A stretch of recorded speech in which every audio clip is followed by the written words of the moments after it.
Bulldog Nation, you are now going to witness, watch, and listen to the best podcast in the league.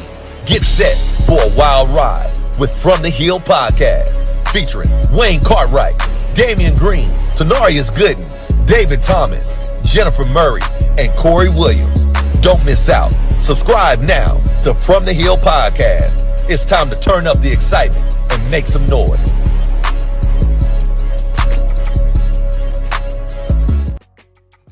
It's homecoming week.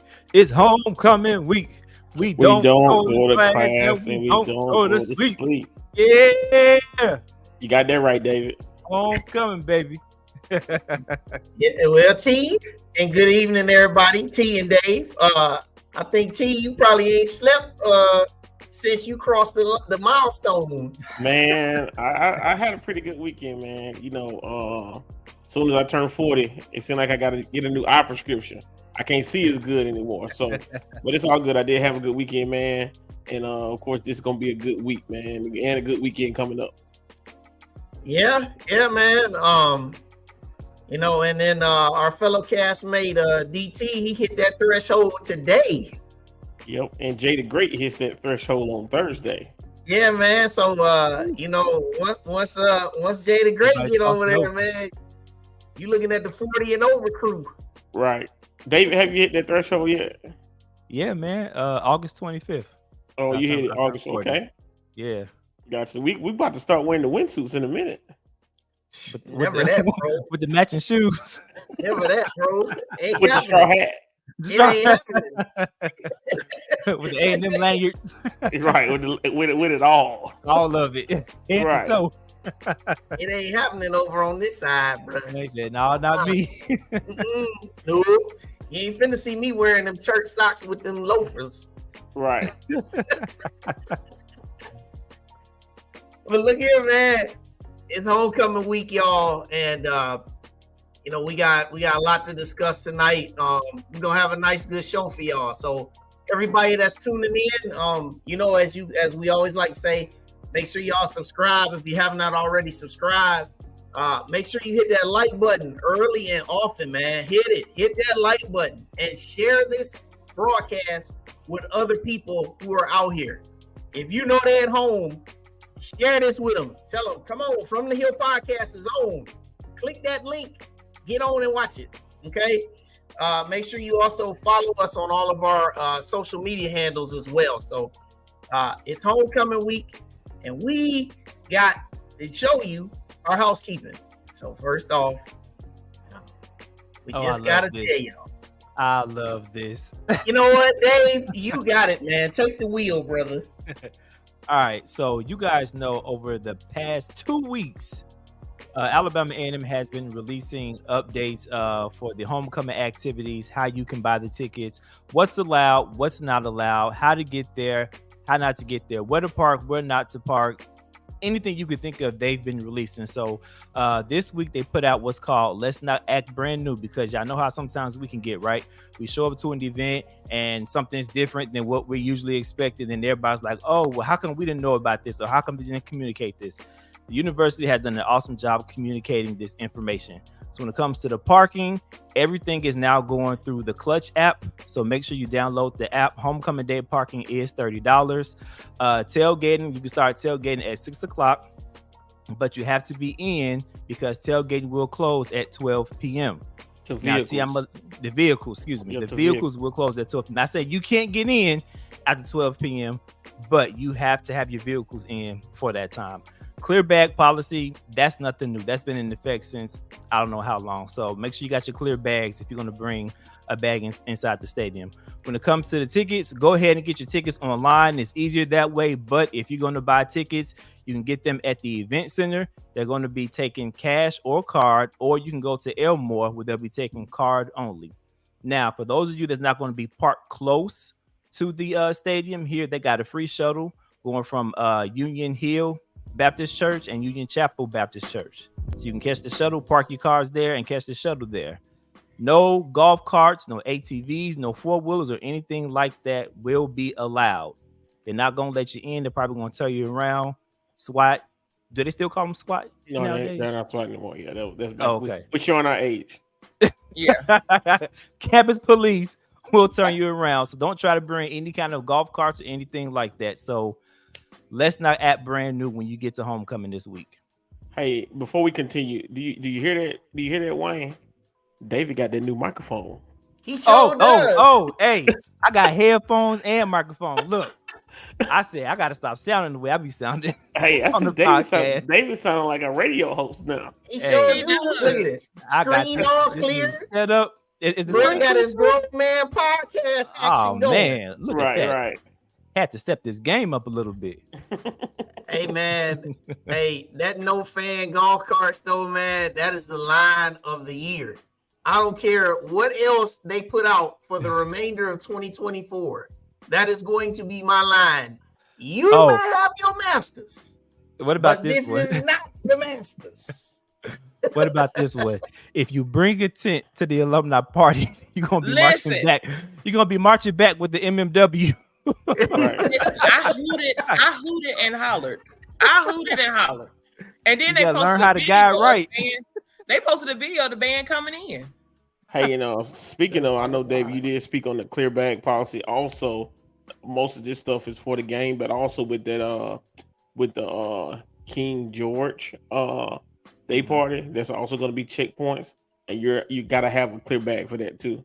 Because I got me a nice A&M cooler bag that I got from Sam's 2 years ago. I can't take because it's not clear, so I got to find me something to take in there for my adult beverages and ice. But just make sure you don't pull up with that nice A&M bag that all of us bought a couple years ago, because you're gonna have to march back to your car like the maroon and white band. Listen, because I sure was gonna bring mine, but I was gonna be marching too. But I need the steps. So follow the university page on social media, whether it's Facebook or Instagram, because they are not only releasing this information, but when people are asking questions under their posts, they're answering the questions.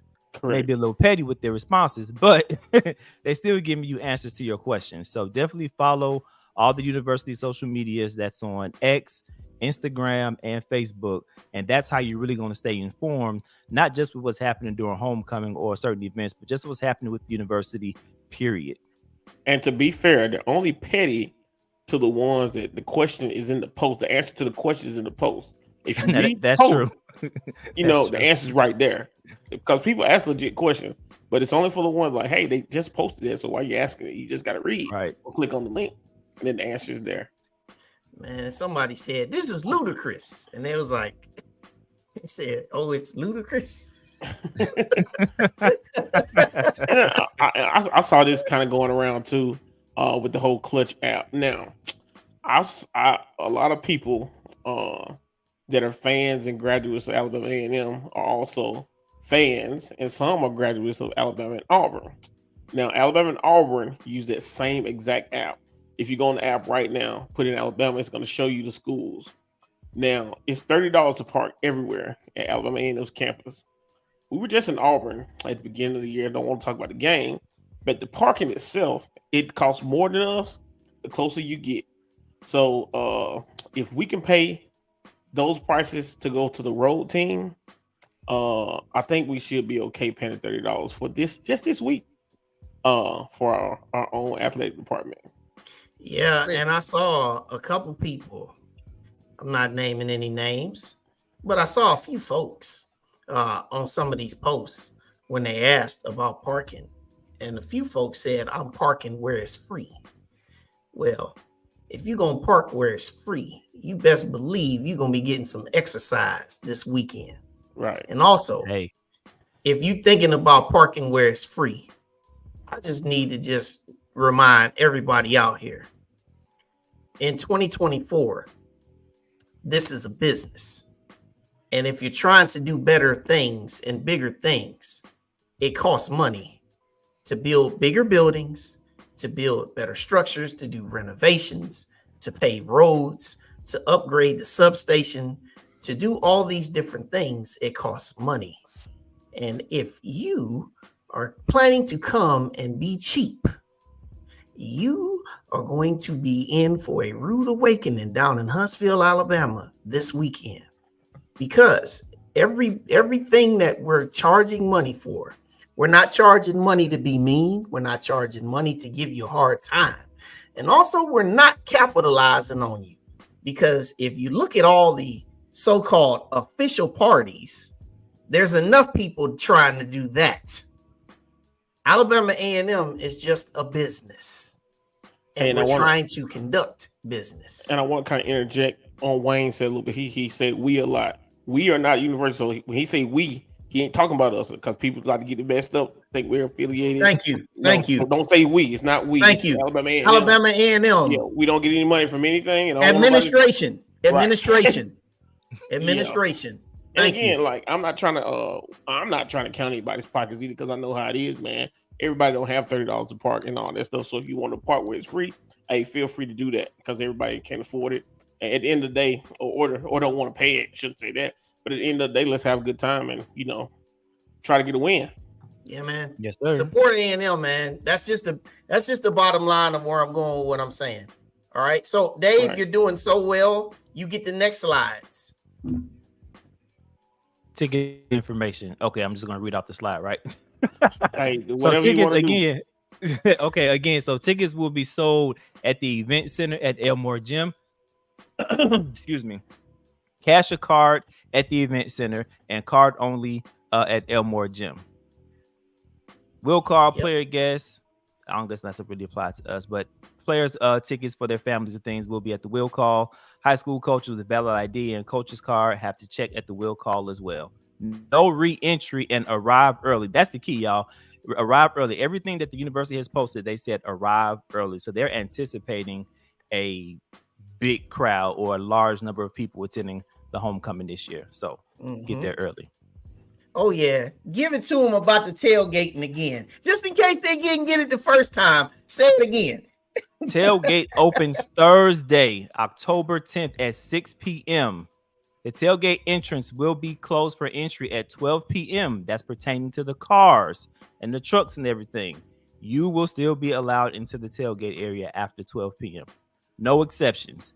Again, no golf carts, no ATVs, electric scooters, anything like that. Use your 2 feet that God gave you to enjoy the tailgate.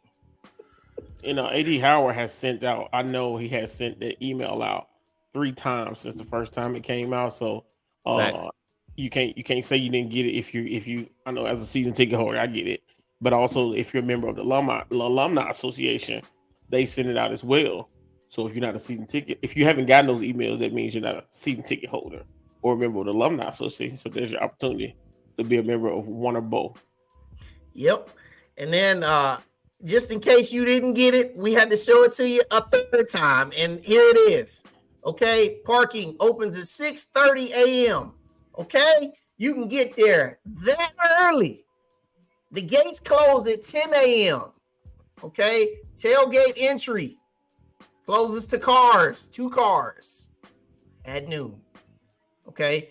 Let's just make sure that everybody is apprised of all this good information. Okay. And please take note. Please take note, because they put it on the on those slides that you just had. There is construction on the parkway. Yep. The one before that. There right you go. there. Memorial Parkway has construction. Means long lines of traffic. Traffic will not be an excuse for entry into the tailgate after 12 p.m. Yep. So don't try to pull up to the gate. Talk about got stuck. Yeah, it's been open since 7 years. So just like that's a real thing though. So I live here, so that parkway on a regular day, in the morning when people are going to work, and in the evening when people are going home, it gets kind of crazy. So you can imagine how it's going to be on Saturday. That's it. Okay, so once again, everybody be govern yourselves accordingly. Hit the like button, share, tell everybody about the show. Also, just remember, across the bottom of the screen, we've got all of our fall sports updates. So you can see that there's a lot of stuff going on. Volleyball will be in the house this weekend. So, something that you can do, you can check out one of their games in Elmore Gym while you're on campus. All right. All right. Hey, so, Wayne, before we break the game on Wayne, so this does, I know a lot of people, it's unanswered questions. I did speak with Dr. Bryant today, AD Bryant, and the team did go ahead. The Bethune-Cookman's team did go ahead and leave today. But their president, the cabinet, the band and cheerleaders, all those folks are not coming. So, but the team, there will be a game because the team's already left, so you don't have to worry about that. But much prayers to the people, friends, family, and people we don't know in Florida. Cause it looks like it's gonna get crazy down there. So, yeah, keep those folks in your prayers. Yep, definitely thinking about y'all. All right, so our first two guests of the evening, you know them very well. The mayor of Homecoming, and also Mr. Alumni himself. Welcome, Quentin Carter, Joe Merkerson. In the house. What up, fellas? Hey, what's going on, people? Hey, David got me a little. I need a mic. I want to make sure I sound good. I mean, Hey, man, look. Hey, you sound good. David sound like Donnie Simpson on Video Soul. Hey, listen, they will tell you, Q. They will tell you how often in our chat I be talking about my mic and how I sound. He finally got one. To get a better mic. Sounds really good. I appreciate it. Hey, greetings, everybody. What's up, Joe? What's up, Joe? What's up? Mr. Newly married Joe Merkerson. Congratulations, sir. I appreciate it. Yeah, congrats on that. And look, I appreciate you guys for inviting us on this call. You know, one thing I always watch you guys, and it's always great hearing about our university by fellow alumni, and that's always, you know, something that we need to continue to do. You know, who else to better tell our story than fellow alumni? So thank you. Appreciate that. Yeah. Oh yeah, I do got to do this real quick. Yeah, Seth Morris, we turning you up, bro. Yeah, we expect you to do. We expect to see you early and often on that sideline, being Mr. Get Back coach on Saturday. Turn us up Saturday. Turn us up Saturday, Mr. Get Back. Yeah. All right. Now, homecoming festivities. It's that time of year again. I know that you guys have been preparing all year. I know you guys got day jobs, but you've been preparing all year. And you know, you guys will definitely rest real well on Monday. But starting now, okay, what is the mentality now on Tuesday? Where are we at now with our preparation now that we're on Tuesday of week? Homecoming. Dressed and hydrated. Water. Absolutely. That's what I got in my nice Stanley Cup right now. Water. Absolutely. Vitamins, you know, turmeric for those joints. Oh, yeah, you got to have that turmeric, man. You got to have that turmeric. So, you know, hey, I've already started packing, and the first thing I put in my luggage was my compression socks. Right. You know, so they're in there. Y'all, so you already packed. Y'all are grown because I'm gonna pack Friday morning. No, I can't do it. Well, I'm leaving early Thursday, so I have to start packing because I'll forget something. I have to pace myself, and I put something in there every day. You know, I make a list just to make sure I don't forget because, of course, with all the stuff going on with the events and everything else, Joe is our chapter 75th anniversary, so we got all that stuff going on as well. There's no way I can wait till the day of to pack. That would be you packing in that fresh new A&M luggage. I can't wait. I can't wait to be empty with it. I'm gonna have all pieces. Hey, all of them. And just to segue in that, you guys are, Quentin. Everybody knows you as a alum. You know, you sell your shirts, and Joe, you're very active on the national level, the Alumni Association. So my question to both of you guys to start, like, just explain to us and the audience, what does homecoming actually mean to you? What's so special about this time of the year? Why you guys invest so much in making sure things are done the way they are? It doesn't matter who goes first. Let you go, big bro. Yeah. Okay. Well, I'll take it. Hey, well, as you just said, I mean, I think everybody that knows me knows what I put into this university. I mean, I love A&M with everything in me. The friendships that were made there, and I love giving back. So even outside of homecoming, I'm always doing something and contributing to the school. But homecoming is just that time where you're going to see everybody. You are reuniting with people, I mean, that you met when you were 18 years old. I think about that all the time. Like, I'm 43, And I'll see people that I met when I was 17, 18 years old on campus who also have children there now. So that's always really, really big for me. And it's very nostalgic. I mean, just being on campus, I mean, the air smells different for me. It's just a mental thing. I just morph into a different person when I get back on campus, and the feeling that I have, I'm like, wow. And especially with all of the progress that's been made since we were there. Looking at it now, I mean, all the new buildings and the welcome center and the new event center, it blows me away. I really stick my chest out. I'm like, this is my school. I mean, although we didn't get a chance to partake in those those pleasantries, but hey, they're there now for the new kids. So I'm always looking forward to this time of year. I'm always looking forward to seeing people. It is a weekend where I forget about anything else that's going on in life. I put down every trial, tribulation, anything that I have, I put it down. I don't want to hear about it. I don't want to talk about work, none of that stuff. I'll pick it up Monday. But, we get there, we tell a few lies, we laugh, we drink, that kind of thing. So I'm always looking forward to that. Yeah. I mean, pretty much everything that Quentin Carter stated. For me, homecoming means, returning back to family. For those who, probably know, may not know, both of my parents went to Alabama A&M, graduated in the 70s. I've also learned that I got more family, Jen, who went to Alabama A&M. And so, it feels like you're coming back to family, no matter how, where you're at, coming from Texas, it's always that family friendly atmosphere. And then, going to school with some of the classmates that, you went to school since freshman year, and then coming back and seeing that they have family now, it just gives it that family friendly, feel to it. And then, seeing that a place that you went to school to grow, continue to grow, the things that we invest in. I think that's what we forget about as alumni, is that we give that seed back because we want to see it grow. And so when you're seeing that, homecoming is big, is bigger than ever, and continues to be big, that just shows, the fruit of our labor as alumni. Nice. Going back to Quinn, if y'all know, Quinn is the t-shirt man for A&M. Like, I have so many of his shirts. I pretty much wear a Quinn Carter shirt every show. It's just what it is.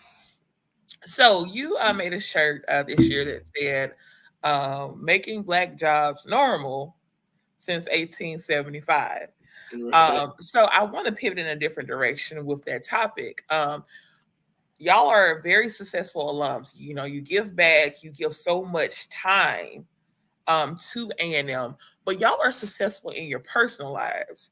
So I just want y'all to talk about what it means to be an Alabama A&M alum in your respective fields, and how does it feel to have a seat at the table knowing that you came from an HBCU? Great question, Joe. I'll let you take it first, since I went first the first time. So you have at it. All right. Well, I always, ponder of just, the reason I went to school was for engineering, and then, the job I'm in currently in the engineering field. I always want to think about, what can I do to make a difference, to showcase, that name, Alabama A&M, because that's what I represent. And so, at work, I always showcase, I wear something that has Alabama A&M, just like Phi Beta Sigma, and then if you look in my cubicle, you see Alabama A&M.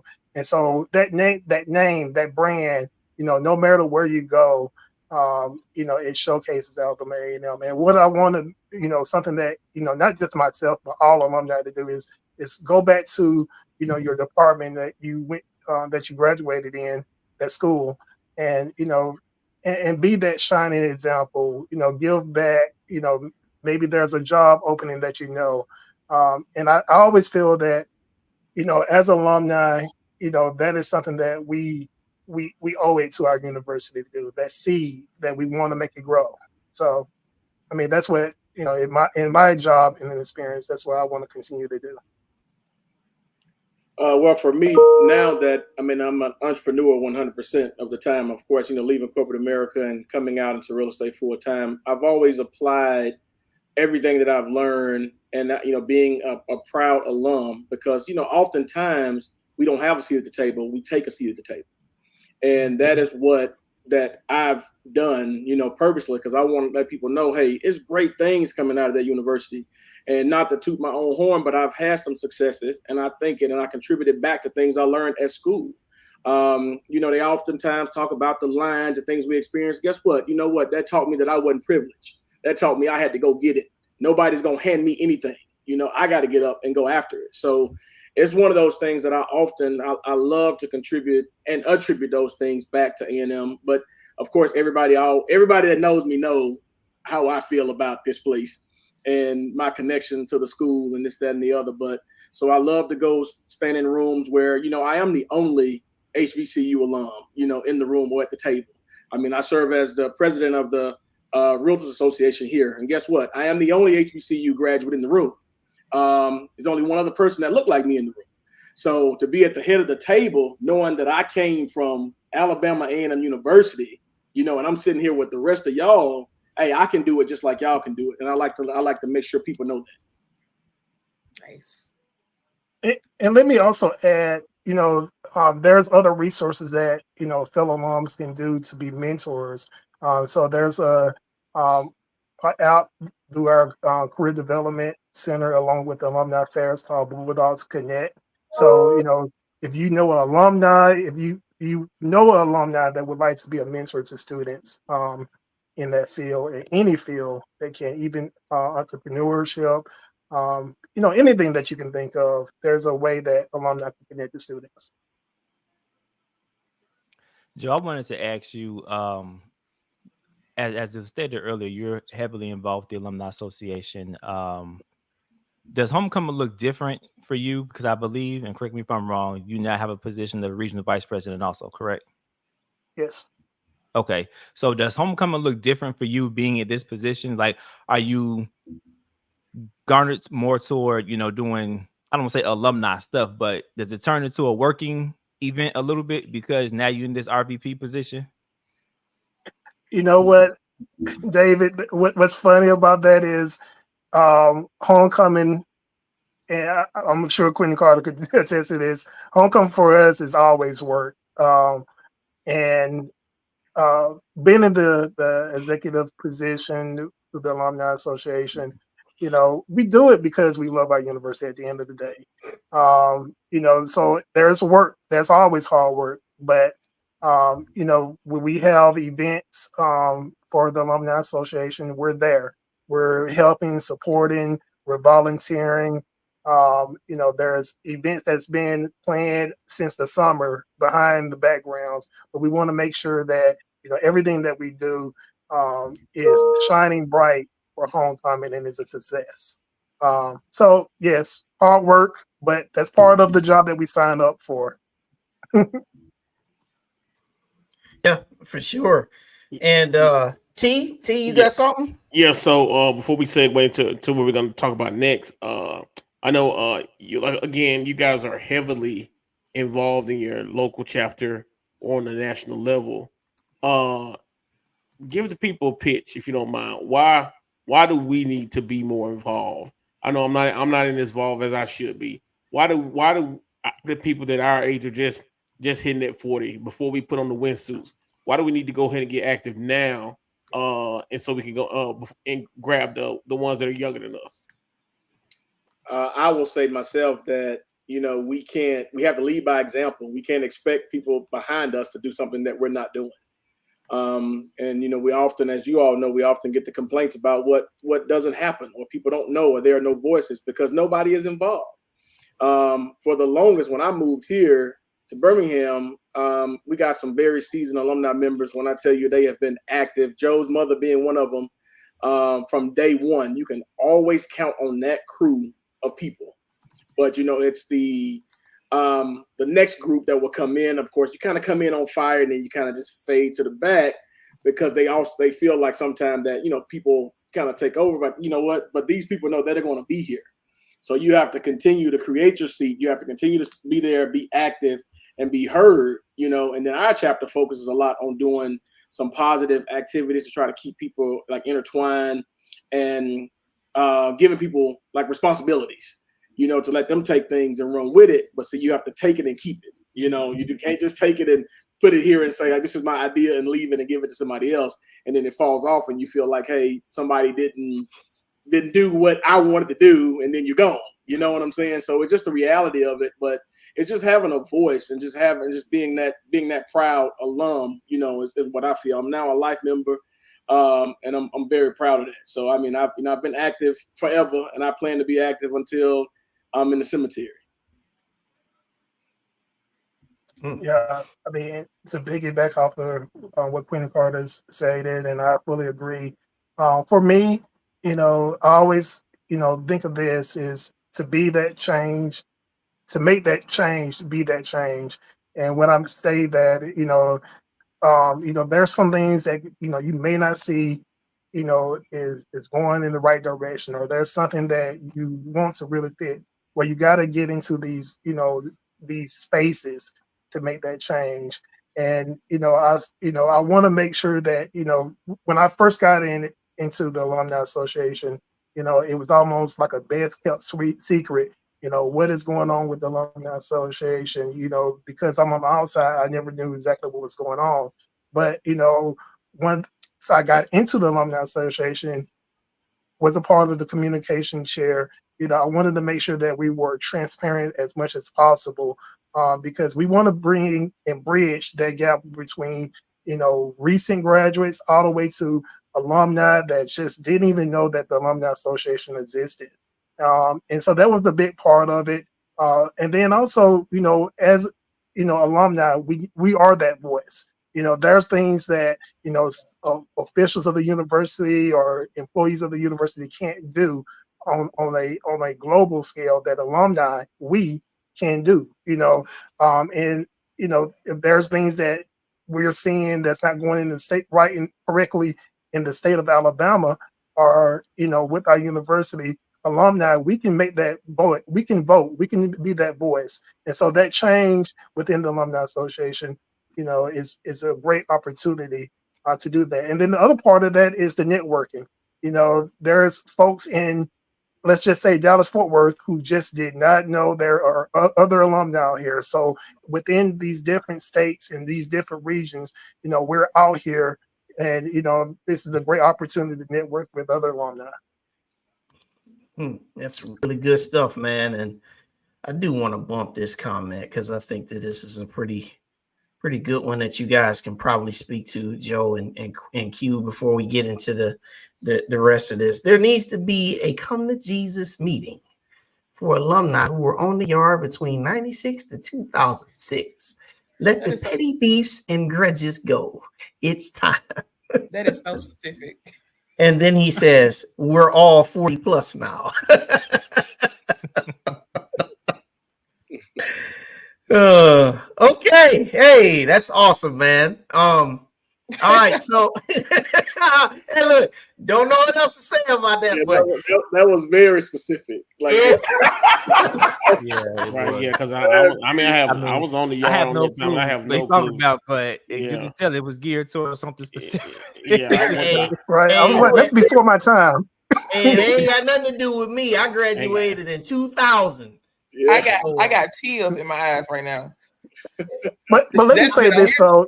That's been on his spirit. Hey, Jay White, you need to go. How let him, Jay White? Seem like you got something going on, man. You need to get off your chest. But let me say this too. Homecoming is a time to have fun, kick it with your fellow alumni, friends, and family. So we want to make sure that, you know, when you come to homecoming, have a great time, enjoy things, be patient with yourself, be patient with others. Being a part of the homecoming committee, you know, I want to give a shout out to Sandra Stubbs and Dr. Jessica Brown with the student activities, because they are working hard, and there's a whole other team that are doing some great hard work. Things may not be perfect, but things are working out, and hopefully this homecoming will be a success. Yeah. All right. So go ahead. I wanted to add to that. Just don't be an alum just at homecoming. You know, I mean, we're needed outside of homecoming. I mean, I understand everybody can't travel, you can't come back to stuff, but guess what? We are alums all year round, not just homecoming and classic. So I just wanted to put those 2 cents in there for what they're worth. Absolutely. And also to add on to that, Q, even if you can't come back to A&M does come to your town. Yes. Whether it's in the form of sports or sometimes the president and cabinet, they do traveling. They do engagements. They go different places. So, yeah. All right. I'm going to add a little bit to that. So even if A&M doesn't come to your town and you can't come to A&M, you can like and subscribe to From the Hill Podcast because we come to you every Tuesday at 7 p.m. I love it. Love the plug. Right? You can pay dues from your computer. You don't have to go sure can. That's it. All right, so we got a couple of things. Here. I'm gonna see if I can tweak the screen just a little bit. Nah, that didn't work. Yep, that didn't work. Let's just leave it right here then. I kind of wanted to get it. Okay, here's what we're gonna do. All right. Here's what we're gonna do. Quentin, go ahead and speak to this. Okay. Well, let me address Oscar over in the comments. He said Quentin looks like he was ready for this year's homecoming 4 years ago. Oscar, I'm always ready for homecoming and everything else. So let me add that before I start talking about this flyer. But the Cocktails and Conversation, man, is an event we've been doing since 2007. Actually, it was before the day party term was even coined. It just started as like a little meet and greet on that Friday. At that particular time during the day, we always kept it at free admission. We never charged for it. We've now started to sell the sections in the venue, because of course we do have bills. But it's a free day party, 4 to 7.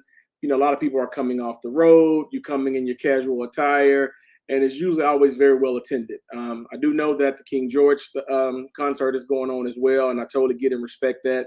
And a lot of people always do both.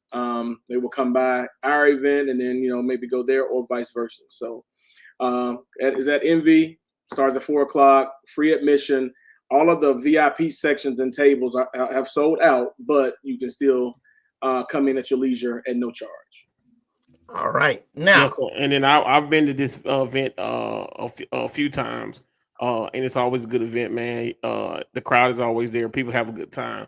So make sure you come. If you don't want to be out there singing, keep on rolling. Just roll on down the street, and you'll go right to Envy. I appreciate it, man. Or do both. Right? You can do both. But I do it. But it is. Yeah. This is, believe it or not, a very last minute event that I decided to do just last week. I'll give you a real short story behind why I did this, because I kept looking for something that I wanted to do.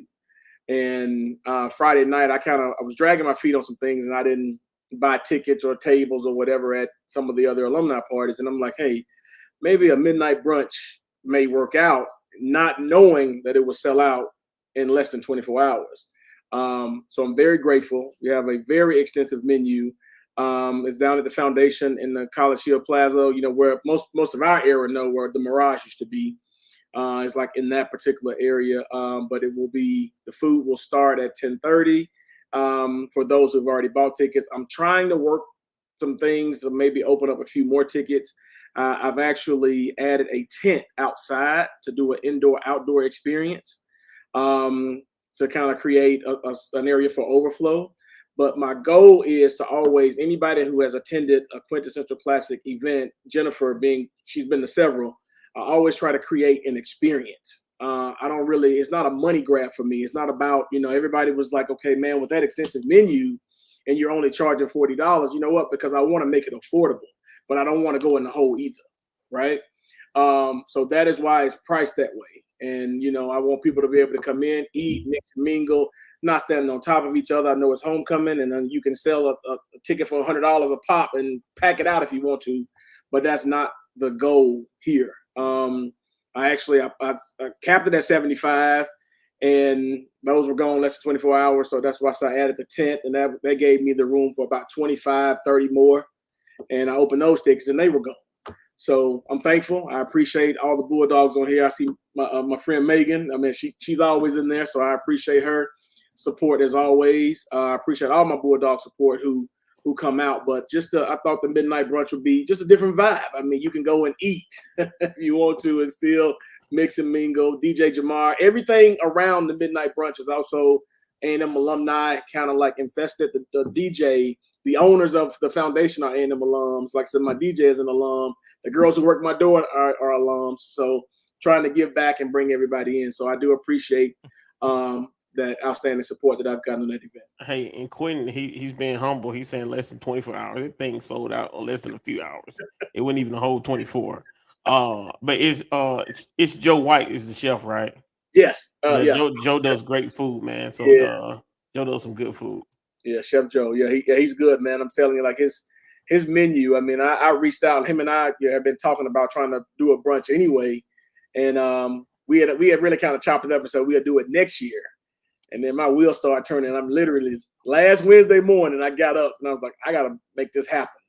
And thankfully, I was able to, get the DJ was available, venue was available, security was available, everything came through. So, and then I know a lot of people are talking about all of the events that are going on, and this is not, I respect people's opinion on that, but I love the camaraderie around homecoming. I love that A&M is the center of everything that's going on in Huntsville that weekend, because you got something for all eras, all age groups. I mean, you have multiple things to do, and you just get your crew and you go where you want to go. Is how I look at that. But I'm excited about that. Awesome. All right, Joe. All right. So for those who may not know, the local chapter, Huntsville, Madison County chapter, is throwing a perfect party. It starts on Friday from 6 to 9, and this is going to be held at the Bryan Center at the South Hall, Ballroom 1, 2, and 3. It's featured several acts on Saturday, and that starts at 8 p.m. to midnight. So this is Friday is a free event. It's a meet and greet, and that's from 6 to 9. And then on Saturday, there's a party that features several artists, and it's sponsored by 94.1 WHRP. And the tickets for that is $100. I think they do have a discount, but please reach out to that chapter if you want more information on coming to that event. All right, and then you have the kickoff alumni pet rally. So this is a twofold pet rally. It's going to start from 6 to 8 p.m. at the Orion Amphitheater, 701 Amphitheater Drive, Huntsville, Alabama. And this is hosted by 3 local chapters: the Decatur Morgan County Alumni Chapter, the Huntsville Madison County Alumni Chapter, and the Huntsville Progressive Alumni Chapter, featuring the cheerleaders of Alabama A&M University and more. So please come out. The first part is going to be the pet rally. Then it's going to be turned into a homecoming mixer. So if you went to the camp last year, it's going to be bigger and better. So come out and support. And then there's also, I'm not sure if you have it on here, but there's also the National Alumni Association party that's going to be held at the Stove House. So we don't forgot about that one. Yeah. Okay. That's all right. So there's a lot of things, like Quentin Carter said, there's a lot of things to do for all ages. Some of the things overlap on each other. I know that on the university side, they try to not overlap, but just come out and have fun. Support your fellow alumni, support the university, and have fun. Yeah. And celebrate with both Huntsville chapters. Two 2 Huntsville chapters. 3. All right. 2 of them. Not 1, but 2. All right. Hey, this is awesome stuff, y'all. And look, to what these gentlemen said, there's a lot of stuff going on. Govern yourselves accordingly. I want to just give a special shout out to the both of you, not just because it's homecoming. Forget that. I want to give y'all a special shout out for the work that you do year round. Everything that you do for A&M, how you represent it, how you represent yourselves.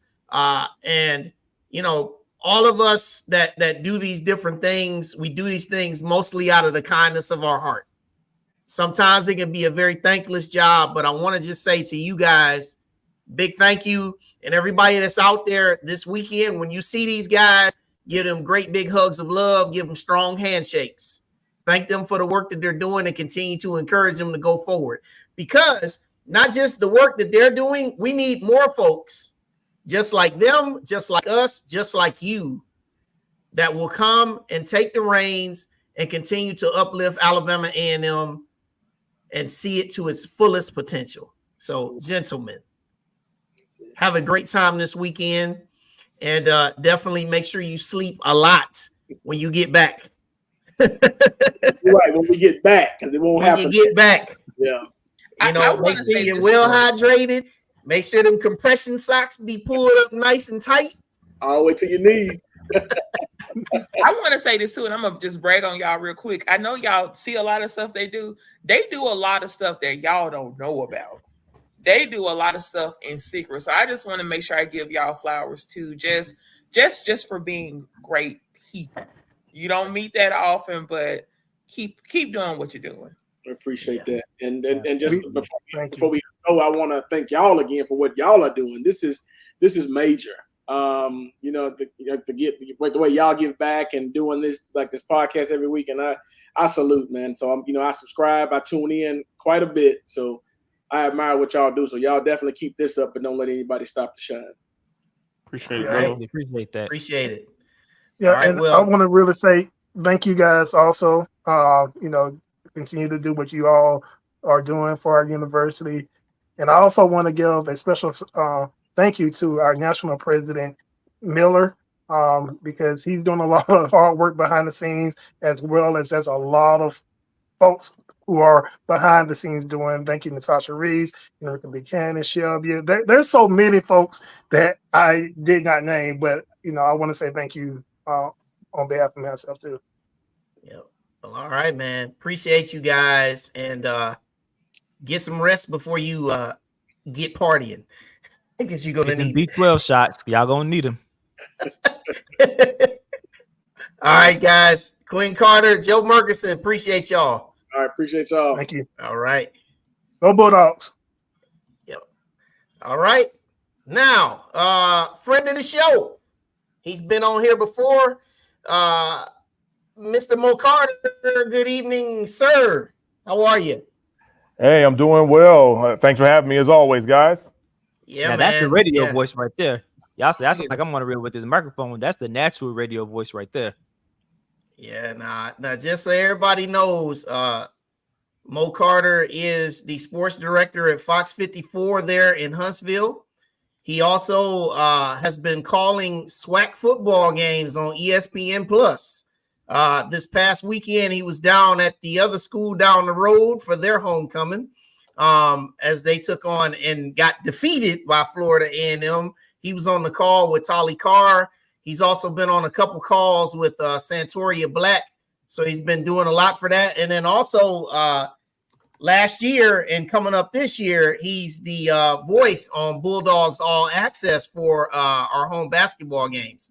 So very busy gentleman, lots of work going on, and we know that the rest, as we were just talking about with the guys that just left, we know that you have to find sleep when you can acquire it. Absolutely, man. Sometimes I do wonder myself how in the world I am able to pull off a lot of this stuff. And yeah, I try to rest as much as I can.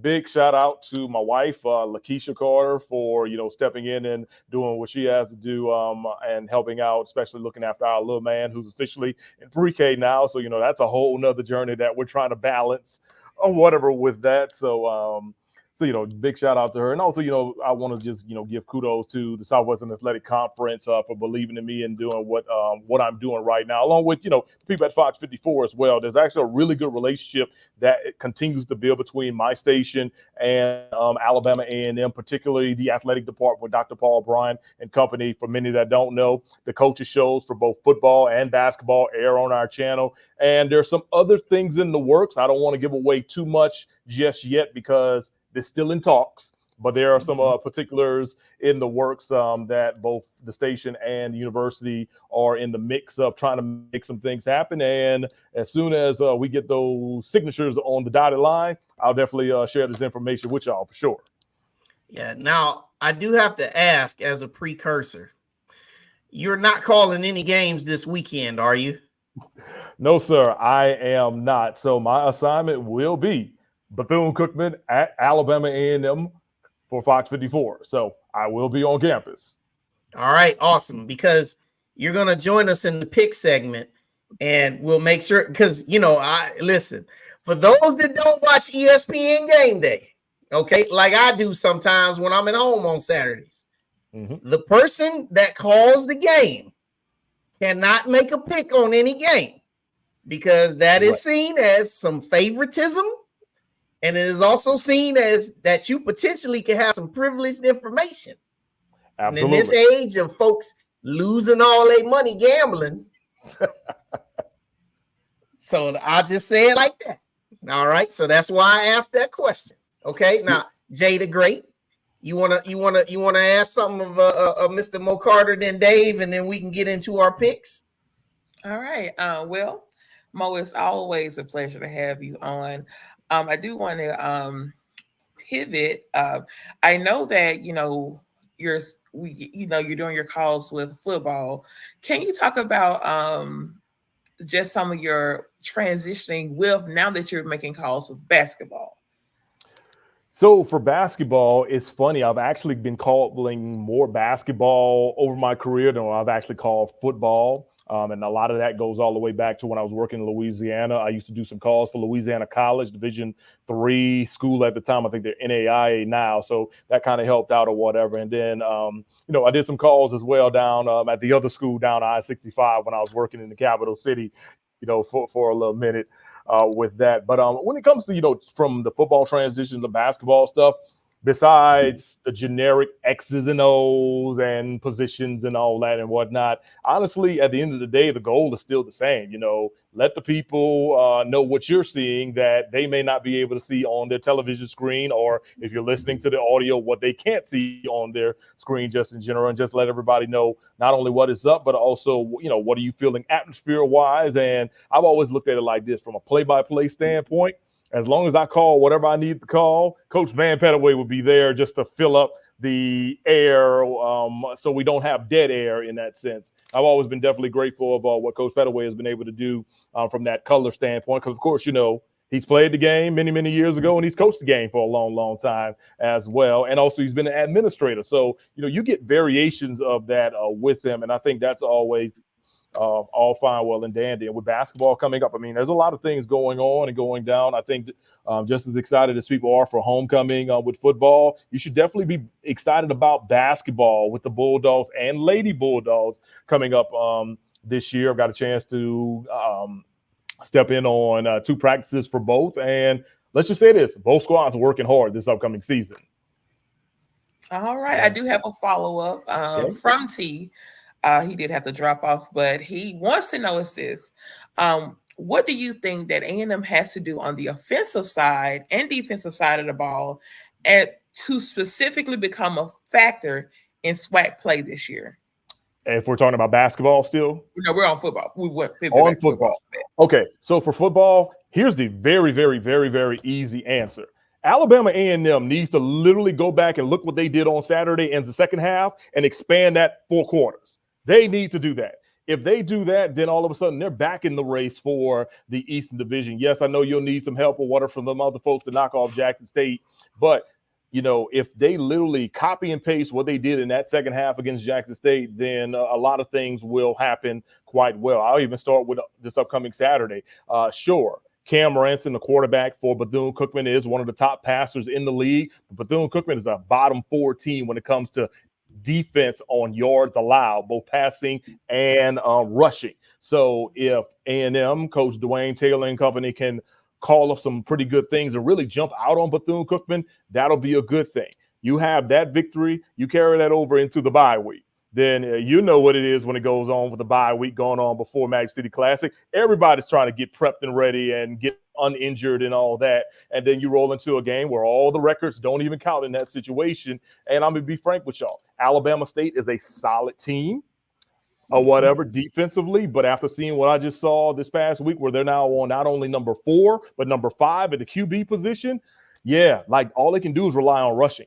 That's all they can do. And if you stop that, they are about as one-dimensional as it can be right now. So if Alabama A&M can score a lot of points or whatever and kind of make Coach Robinson and them play behind the 8 ball, then all of a sudden it's a different scenario there. And boom, you're 2-1 in SWAC play as you get ready for that November stretch. So, but I also will say the old cliche, let's take it one game at a time and let's make it happen on Saturday with Bethune-Cookman. But I think, they can do the copy and paste of what they did well in the second half from this past Saturday and put it into this Saturday. Then I think good things will, move forward and you build momentum as you go into the final stretch of the season. Yeah, good calls on that. But I wanted to ask you about your interviews, a little bit about basketball now. Your interview with Coach, the Diva coach, Dawn Thornton. We had her on the show and just want to get your take on your experience, interviewing her, because I enjoyed when she was on here. She has this great big personality. And talk a little bit about, you guys interviewing, what you guys talked about.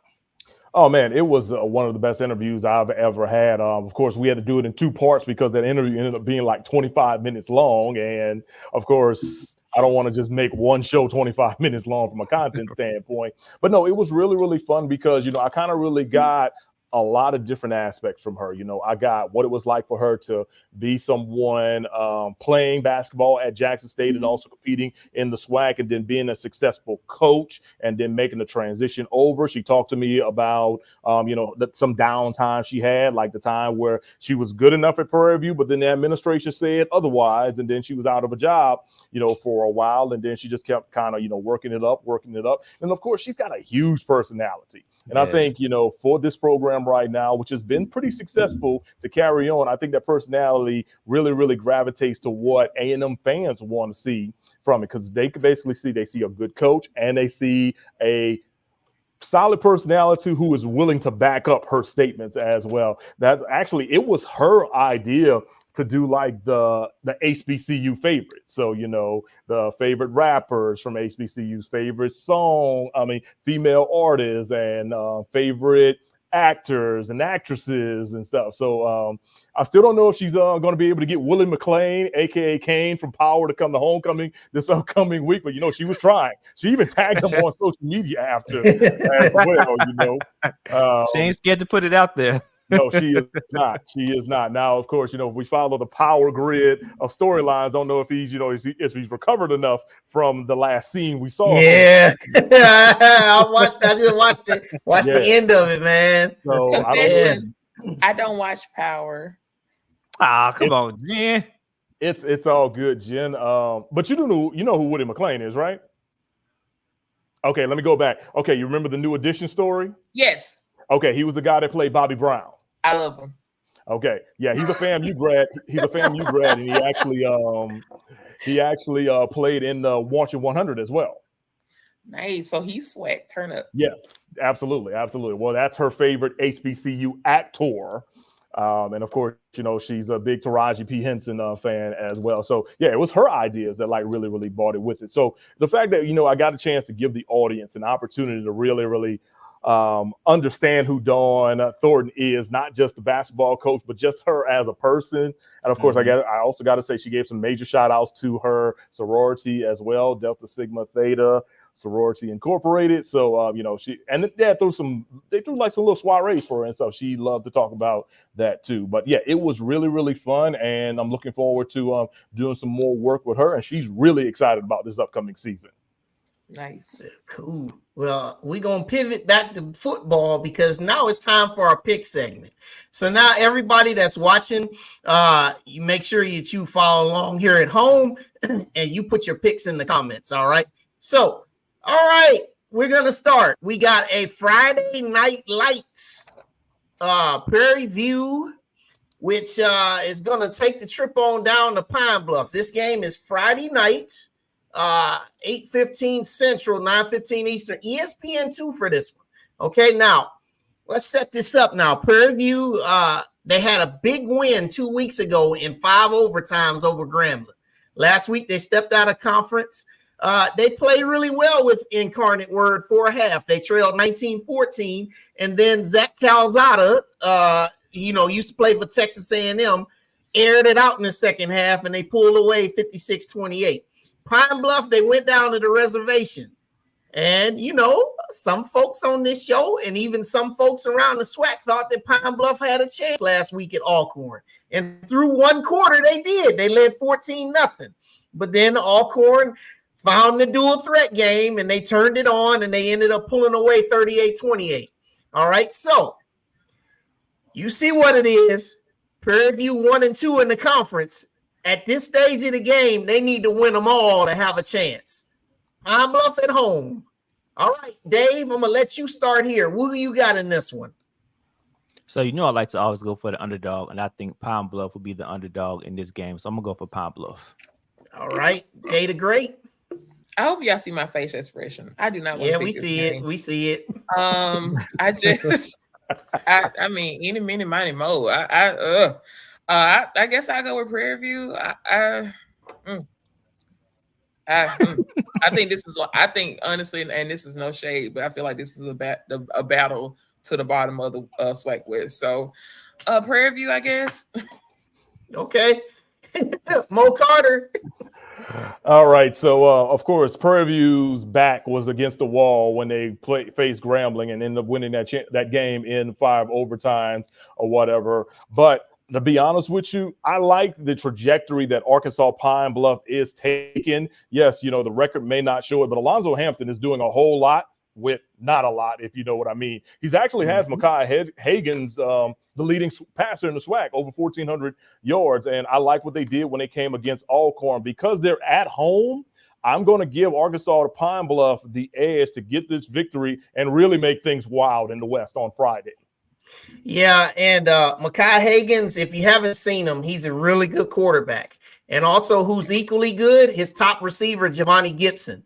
On Saturday, Javani Gibson, 7 catches, 180, and all 3 touchdowns from Mekhi Hagens. Prairie View, they need this game. Pine Bluff is going to get somebody. I hope it's not us because we go down there in November. Pine Bluff's going to get somebody. But it's not going to be Friday night. I think this is going to be a shootout. It's going to be the 1st to 30. I got Prairie View winning this close, but in a shootout. All right? Can go either way, though. All right. Shout out to Valley. Shout out to Valley. Y'all know how I always say it. 5 games played, 5 different uniforms. Expect to see a 6 different uniform combination when they head on down the street. Okay? They didn't play last week. So they had a chance to kind of refresh. Alabama State, they lost last week at home to FAMU. They're trying to get back in the win column. Perhaps maybe Valley could sneak them, because Alabama State can't really do nothing in the pass game, but they sure can run and they can play defense. Okay, Mo Carter, you start with this one. I love what you said right there at the end. Alabama State definitely can run the ball, averaging about 205 yards per game on the ground. Valley's giving up over 250 yards per game on the ground. So that is the main reason why I'm going to pick Coach Eddie Robinson Jr. and his ASU Hornets to beat Valley down there in the Gump on Saturday, to where they'll have somewhat of momentum for whatever they got going on before Magic City Classic. Yep. Jen. Well, I personally don't want Alabama State to have momentum going into Classic. But I'm just going to tell the truth. Alabama State is coming off of a tough loss to FAMU. Yes, they are one-dimensional offense, but the dimension that they have on offense, Mississippi Valley cannot stop. So Alabama State is going to gas them. It's going to be the Hornets big. Hornets big. Dave. Yeah, I got to agree with that. One-dimensional, but they're still going to win this game. Valley does have a huge quarterback that can run as well. He's a big guy. He's hard to take down when he does run the ball. But it is going to be hard for them to stop Alabama State's run. So I'll go with Alabama State. You know, Alabama State, they rank in the top 20. In fact, they rank in the top 10 in FCS nationally in defense. Okay. That alone is going to be good enough to get it done. I think Jamari Holtzclaw, Takaris Bozeman running the ball. I got the Hornets in this one by a very comfortable margin. I'm not going to say they're going to blow them out, but I could see like a 28-7 kind of game, kind of business. And then Alabama State will go into a bye week getting ready to play us. All right. Now, down there in Houston, you got Southern coming off of getting his, I'm sorry, Mo Carter, Southern coming off of getting his doors blown by Nichols, all right? The faithful were riding high after they won in overtime over Prairie View. And last week, after they had a bye week, they came out and they 51-7 loss. All right, Texas Southern, they had a cupcake game for homecoming. They played Virginia Lynchburg, but it was a struggle win. They only won 28-10. A lot of us thought that they would blow them out by a lot. But this is a big one, because if Southern wants to continue to give its, a lot of people didn't think that they were going to be anything this year. If Southern wants to keep it going, they got to get this one. I know where Mo Carter's going, but let's hear how you think they're going to do it. So, yes, they did get the doors beaten off of them. And here's the thing that makes matters even worse for an individual like me. For many that do not know, my career collegiately actually began at Nicholls State. Due to some personal things and then Hurricane Katrina, I ended up transferring and then, finished out the rest of my collegiate career over at Southern University. But, I've got ties to both sides and whatnot. So, I had some former teammates just texting me like, hey, man, what the heck's going on with your Jags? And I'm like, what are you talking about? Because I was like just getting off the broadcast. And then I look on the app and I'm like, holy smokes, yeah. And, I went back and looked at the replay and I'm like, man, yeah, Nichols beat the brakes off of them, like seriously in that sense. And then I watched Coach Graves' press conference. I didn't see the post-game one, but I saw the one earlier in the week as he talks about this upcoming, and he just sounded like a different man as far as, like, we as a Southern, understand what's in front of them. So I'm going to give the slight edge to my alma mater in Southern University, primarily because they still do have the second best defense in the SWAC in every major category, just in general. Texas Southern has had difficulty in several games against good defenses, and I just don't think they're going to be able to muster up enough offense against Southern's defense over there. And of course, I think it's really put up or shut up for both of these teams. I think the Jags win a close one in Houston this upcoming week. It's crazy too, like second trip to Houston in the Houston area in like 4 weeks too, as well. Usually it's 1-1, but SWAC scheduling just had them going to the Houston area twice this upcoming year. Thank God there's a large alumni base out there for the Jags. Yeah. Jada, great. I actually agree with Mo. This is going to be, like you said, I used to live in Houston. Southern has a huge presence in Houston, so this will be a home game for the Jags. With that being said, they do have something to prove after that game against Nicholls State. I do see them beating Texas Southern on Saturday. Dave? Yeah, man, I got to go with SU. SU just got something to prove to everybody that they still that top dogs as they consider themselves. So they still got something to prove. So I'm going to go with Southern. All right, now the last 3 games in this series, Texas Southern won 1-2, and Southern won an overtime game last year. All right. Texas Southern, as you know, they have a rushing offense. They don't have much of a passing attack. Southern, they have struggled to run the ball, but they have been able to throw it some. Kelby Givens, Jelani Davis, they need to be big in this game because they can expect to see a good, healthy dose of Quinn trying to run the ball for Texas Southern. I got Southern by a field goal, and I see this being a low-scoring game. I'm talking about like 20-17 type. Southern barely gets out of Houston with a win. All right, what some may consider now the game of the week. Alcorn coming on down to the hole to play Grambling, who just came off of a bye week, and we just said that they lost in 5 overtimes the last time they were on the field. Alcorn has not won in Grambling since 2002. Wow. How about that? 2002. Grambling, you know, with 1 loss, they need this game badly. Alcorn, if they can get to 3-0, their road is still tough because they still got to go to Prairie View. And next week, they turn around and go to Southern. So you talk about real weird schedules. They got to go back-to-back weeks to the state of Louisiana, and they still got to go to Prairie View. And Wayne, they go play in Mobile. Yeah, that's exactly what I was about to say. They Don't forget about the home game. A home game that they have against Alabama State is being played in Mobile as part of a Port City Classic. So they get to 3-0. They're still not out of the woods, but they need every one that they can get. Okay, Dave, what you got? We don't lose in the hole. We don't lose in the hole. Give me Alcorn. Shout out to Trey Hayes. All right, go ahead, Jen. Honestly, I'm gonna have to go with Grambling on this one. I think Grambling lives rent free in Alcorn's head. That's just the block that they have on them. I just do not see them breaking it. Grambling by maybe 2 touchdowns. Ooh, okay. Mo. So for about 3, maybe 4 weeks, we've been harping on how Grambling leads the nation in takeaways and turnovers. I did some research. There's a new leader in the nation, and it's also in the Southwestern Athletic Conference. That team is called Alcorn State. That's right. Yeah, they've got 1 more turnover than what Grambling has with that. Also, the Braves lead the SWAC in offensive production.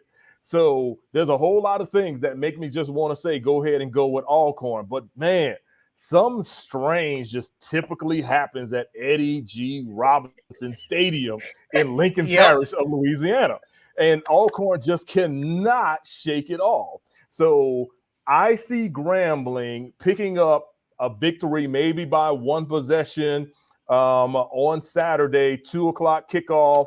Yeah, I got the G-men in this one in a very, very close game. I think Alcorn is a solid program, but with their 2 wins in SWAC play, I'm not going to sit here and be like, oh, I was ultimately impressed with their victories over Pine Bluff and Mississippi Valley. The thing for Grambling, here's at the end of the day, you got to get your offense going quickly. If you get your offense going quickly, that helps your defense, and then your defense can kind of turn some turnovers, turn the ball over with Alcorn and maybe set up some other situations. Hey, that's how they beat Jackson.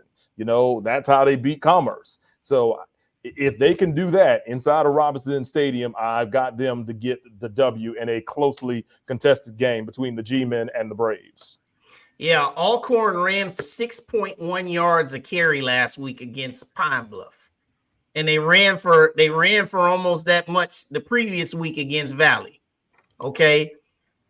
Alcorn needs this thing so bad, but I can't, man. I can't. I got Grambling real close. Sorry, Alcorn, but the streak in the hole continues.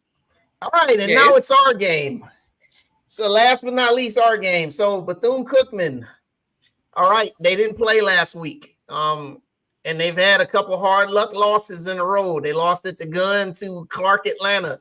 And then their comeback against Alabama State 2 weeks ago came up just short. Cam Ransom, pretty solid quarterback. But one thing that Cam Ransom doesn't have, he doesn't have a supporting cast. Their defense, they try. That's one of the weakest parts of their team. In fact, it's one of the worst defenses in SWAC. For us, we played so well in the second half last week.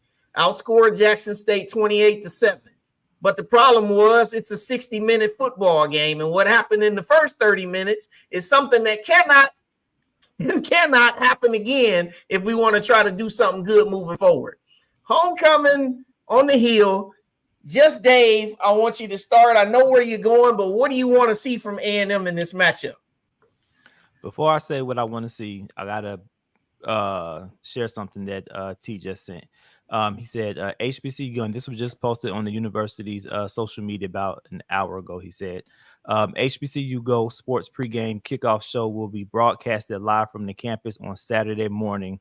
So that's something excited, to be added to the homecoming festivities. So if you're going to be on campus, make sure you guys follow the university page to get that information. What I want to see from this game is what Mo said. Whatever you did in the second half, do it the entire game. It's as simple as that. Outscoring them, in that second half. It was a totally different team that second half. Totally different team. And another special teams, make sure y'all get that together too. But the second half of the game is what we need to see the entire game. I'm definitely going to go for my Bulldogs. But, yeah, we got to come out with a W on this. This is homecoming. All right, Jen, what do you want to see? Well, again, actually being in Mobile during that transition, the second half of the A&M Jackson State game is a team that I know that I've just been knowing we have been capable of doing. Like I was not surprised by the turnaround because I just knew that's what we're capable of. So because of that, I just feel like that motivation, just knowing what they are, knowing that they are finally gelling together, I just know my Bulldogs are going to go big. Home crowd, not, full crowd. Their family's going to be there. They're going to want to show out. So turn up, Bulldogs. Now, with that being said, still my heart goes out to Bethune-Cookman. Let's all keep them in prayer so that, I know they're going to be, having a lot of things on their mind and whatever. So let's just keep them lifted up in prayer. But I do have A&M big on Saturday. Not because it's just homecoming, because it's also my birthday week. So this will be a birthday present for me. Y'all hear this? Turn up for me, Bulldogs. Yeah, now I know that I picked against us last week. I'm not picking against us this week. I expect us to take care of business and get Bethune-Cookman and keep them in the winless column. Bethune-Cookman is going to beat somebody because they play Valley coming up. No, I'm just playing. Bethune-Cookman, though, I will say that I do respect what Coach Woody is doing. But he's still got a lot of things going up against them. So come on, Bulldogs, take care of business this week. Mo Carter, you're gonna be covering the action. You're gonna be nice front and center. We know this is on HBCU Go, but I know hopefully during the post game and all your interviews and all your talks, hopefully when you hit the news on this weekend, it's all good positive stuff. Good positive vibes. Yes, that's what the hope is for sure. Of course, it's been a week full of fun-filled activities that I've been seeing on social media here and there. Is going to continue on. I was going to mention the thing about HBCU Go's, pregame show as well, which will actually lead into the actual ball game as well. Tyler Carr actually will be a part of that, if I'm not mistaken, as well for that. And also, but even before that, I talked about earlier how we have the relationship between Fox 54 and Alabama A&M. A brand new episode of On the Hill Live will also take place live on campus. I'm guessing inside the football stadium. Not exactly sure, but I'm going to go ahead and guess, with Dr. Paul Bryan and Ty Floyd as your host and co-host for that. And, of course, with everything else going on, hey, if you're already on campus early and whatnot and you can get away from the parade quick enough, go over there and you can sit in the crowd and, be a part of some good things with that. Now, as far as the football game itself, A&M has to take that second half, bottle it up, and then extend it over 60 minutes. Xavier Langford was named the starting quarterback by Coach Maynor earlier today on the interviews we did with Coach and whatnot. They said they believe in what he's able to do. So now I think that team needs to rally around him, get everybody involved that you can, wide receivers, tight ends, and running backs. Donovan Eaglin has had a good history of facing Bethune-Cookman, and I think that can continue on Saturday with that. And for defensive-wise, just don't let Cam Ransom beat you.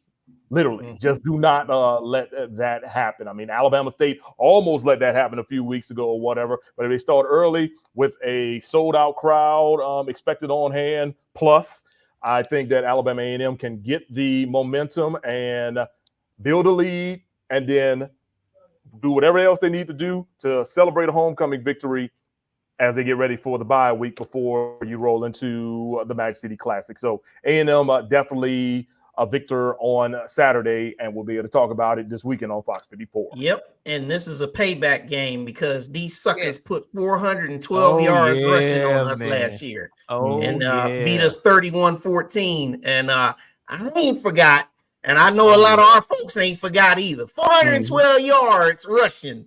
That hurt my soul, man. That hurt my soul. I want my payback. That check, boy. I want my payback. Bills are due. Ain't that what DT say? The bills are due. That's right. All right. So, Mo Carter, man, I appreciate you. We appreciate you for everything you do and appreciate you for joining us. So we know you got a lot going on, so we're gonna let you go. But we will definitely see you on this show again, and we definitely look forward to hearing your reports. All right, sounds good. As always, appreciate everything that every one of you has done for this spectacular university. It's crazy. I still remember being on one of the first shows with this, and y'all were kind of like, we're trying something. And now all of a sudden, look what it is involved into. And I'm gonna just be frank with y'all. I knew some good things were coming whenever I did the first basketball game. They handed me a paper and it was like, hey, make sure you promote from the hill. And all of a sudden y'all got billboards going everywhere and stuff. And then even at football games, the same situation. But I think at the end of the day, it's a good mix of what the university is doing and then y'all reflecting off of it, and then you guys doing a good job, and the university understanding what it is, knowing that you're getting the word out to it. And look, when you got good people like some of the coaches who are loving what y'all are doing along with the administration, I think it works all well hand in hand, especially now in the world of social media that we live. So, hey, definitely keep up the good work. I appreciate y'all for bringing me on. And as you mentioned, Wayne, I'm pretty sure, you'll probably have me on sooner rather than later because I got to talk about some basketball coming up. Women do have a pretty big game to kick off the true part of the regular season against Christy Curry in Alabama. So I know there's going to be a lot of excitement for that game, and really that night, because the men will play Oakwood right before it. So the possibility of having a sold-out crowd for two games back-to-back with two different opponents is definitely there on the event center, and I'm definitely looking forward to that. But as always, I do appreciate it. You guys, Dave, continue to do your thing, man. Jay the Great, look, I love you like my big sister. For sure, and anytime, and y'all know the deal. Anytime I can see Jay in the crowd or whatever, I'm getting an ISO shot of her as a cutaway. We're always gonna make it. We're always gonna make it happen or whatever with that. So, but yeah, definitely that. And also, hey, I really want to say, I know he wasn't on here tonight, but happy birthday to DT. Yeah. Happy birthday. I know he's out there probably celebrating, or he's running behind that little man. One or the other. One or the other. So, yeah. Good possibility. Very good possibility. Yeah, we shared early childhood dad stories amongst each other with that. But with all that being said, thank y'all for everything you guys continue to do, and just keep moving forward, and hey, keep putting Alabama A&M on the map. It is definitely appreciated, not just with the alums, but also with people who just support you in general. Yes, sir. Yes, sir. All right. Good to see you again, Mo. We'll talk to you soon, man. All right. All right. See ya. All right. Now, in the basketball mode, here is next week's show. Coming up on the basketball. Eventually, coming up on the basketball kickoff show of From the Hill podcast. Men's head coach Otis Hewley will join us with a couple of the players. And women's head coach Dawn Thornton will be joined by Lauren Pendleton and Shellamai Sanders. Won't you join us live Tuesday, October 15th, 8 p.m. Eastern, 7 p.m. Central. It's fun. It's you. It's us. It's From the Hill podcast.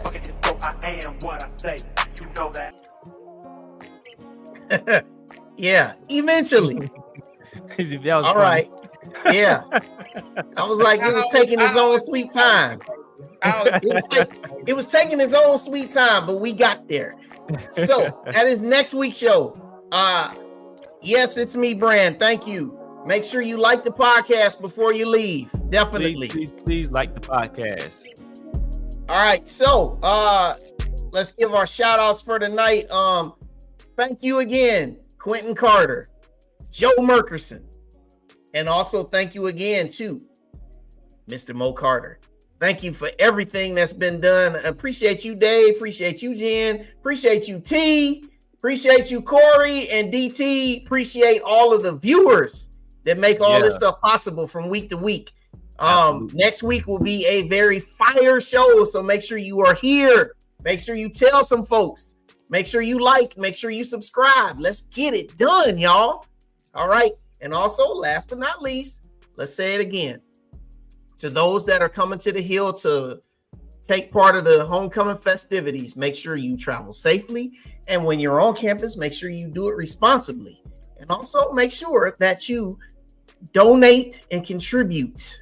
Love that everybody's going to catch up with all your friends, all the alums, all the big things.